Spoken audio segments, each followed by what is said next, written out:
최근에는 감사 역할이 기존의 적발, 통제 중심의 정형화된 감사를 넘어 조직의 전문 컨설팅, 그리고 새로운 통찰을 제공하는 경영 파트너의 역할까지 확대되고 있습니다.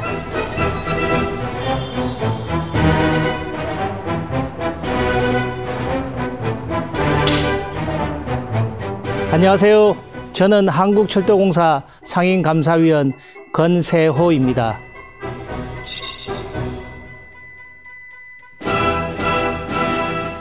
오늘은 최근 제가 가까이서 지켜본 일련의 사건과 해결 과정을 통해 감사 역할의 확장과 변화에 대한 이야기를 해보려고 합니다.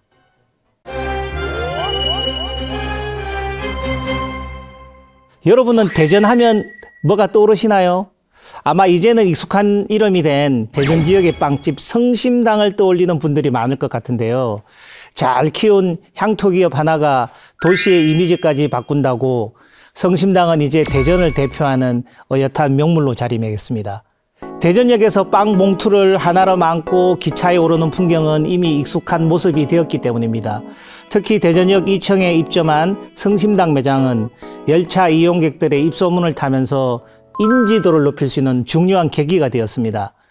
역사 내에 비치된 물품 보관함 대부분의 칸에 빵 봉투, 종이 가방이 들어가 있는 모습이 화제가 되기도 했는데요.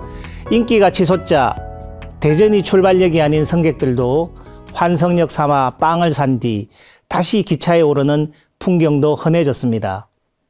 그런데 최근 이런 성심당이 대전역에서 사라질 뻔했다는 사실 알고 계시는가요? 바로 국회나 언론 등이 제기한 임대료 관련 형평성 논란 때문입니다. 기존의 성심당은 매출의 5%, 약 1억 3천만 원의 임대료를 내고 영업을 해왔으나 역 매장 최소 임대료율은 매출의 17%이기 때문에 외부에서 지속적으로 형평성 문제가 제기되었습니다. 그래서 올해 4월 계약 갱신 시 최소 임대료율인 17%, 약 4억 4천만 원을 적용해 사업자 공고를 진행했기 때문에 성심당과의 입장차가 커서 갈등이 커져만 갔습니다.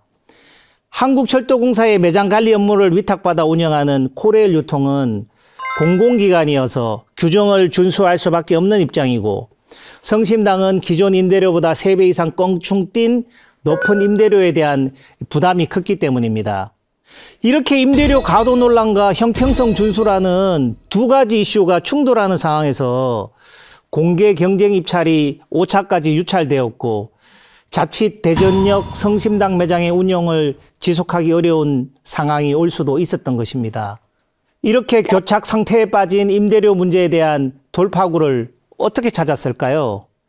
저 또한 모기업 코레일의 상임감사위원회 입장에서 공정성과 형평성을 고려하면서도 고객 편의와 지역 상생을 도모할 방안이 필요하다고 판단하였고, 따라서 적극 행정의 일환으로 감사원의 사전 컨설팅 제도를 활용하는 방안을 제안했습니다.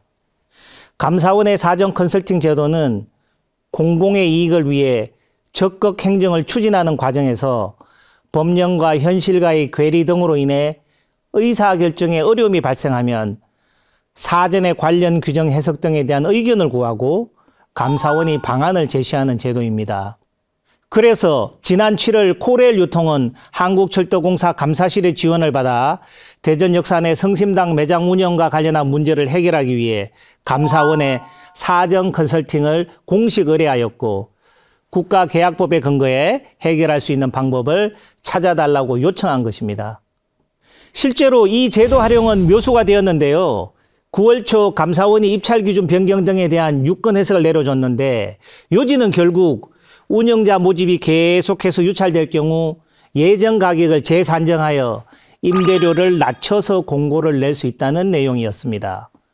이에 따라 6차 입찰에서 월 임대료 기준은 기존의 17%가 아닌 6% 수준인 약 1억 5천만 원으로 계약될 수 있었습니다.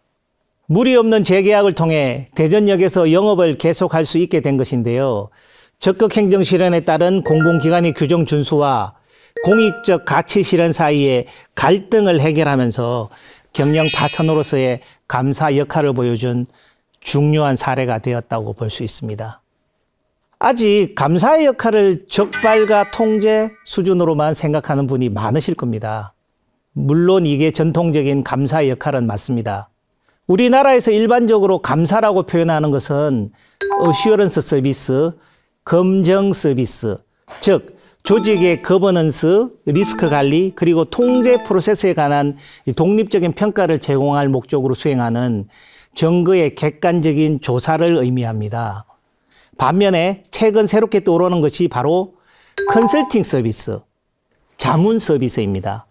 실제로 감사의 한자는 살펴볼 감, 조사할 사이지만 영어적 표현인 오딧에는 듣다, 경청하다의 뜻을 내포하고 있습니다.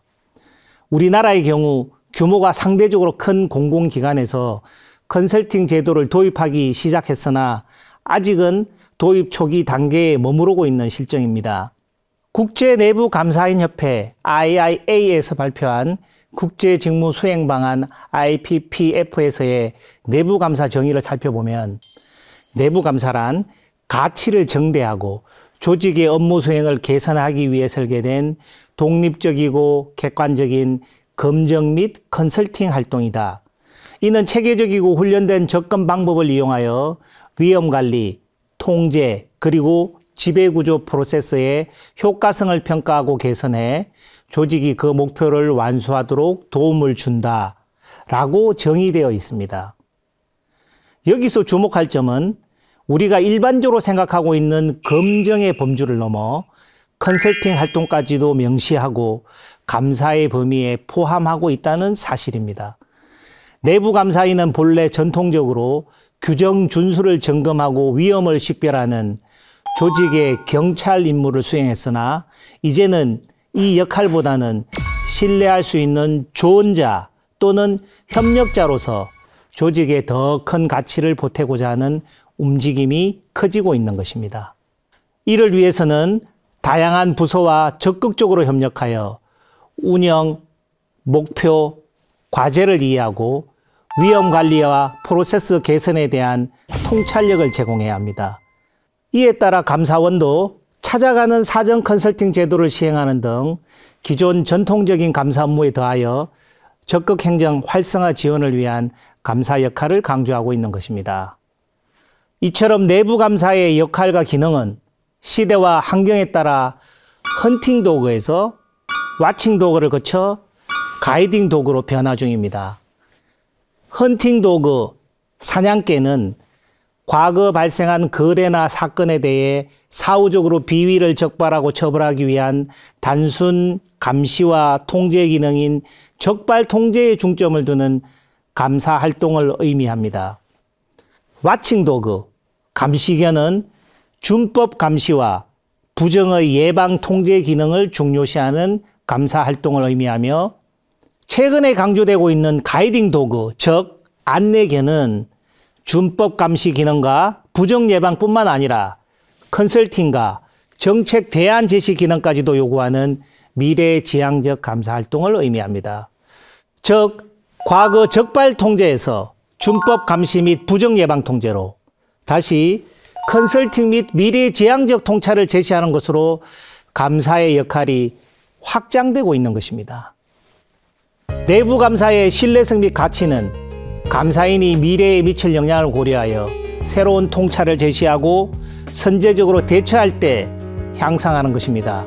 또한 내부 감사의 역할과 기능 변화가 빠르게 진전됨에 따라 감사인에게 요구되는 지식과 기능에도 큰 변화가 있습니다. 과거에는 단순히 감사 지식 정도만을 요구했으나 최근에는 경영 파트너 역할까지도 수행해야 하므로 감사와 관련된 지식은 기본이고 리스크, 전략 등 경영 전반의 지식을 많이 요구하는 추세입니다.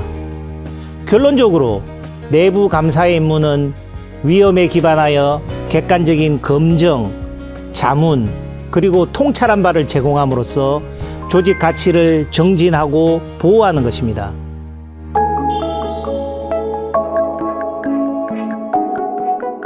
오늘의 한 줄 리뷰는 감사는 조직의 가치를 정진하기 위해 새로운 통찰을 제공하는 경영의 동반자다로 하겠습니다.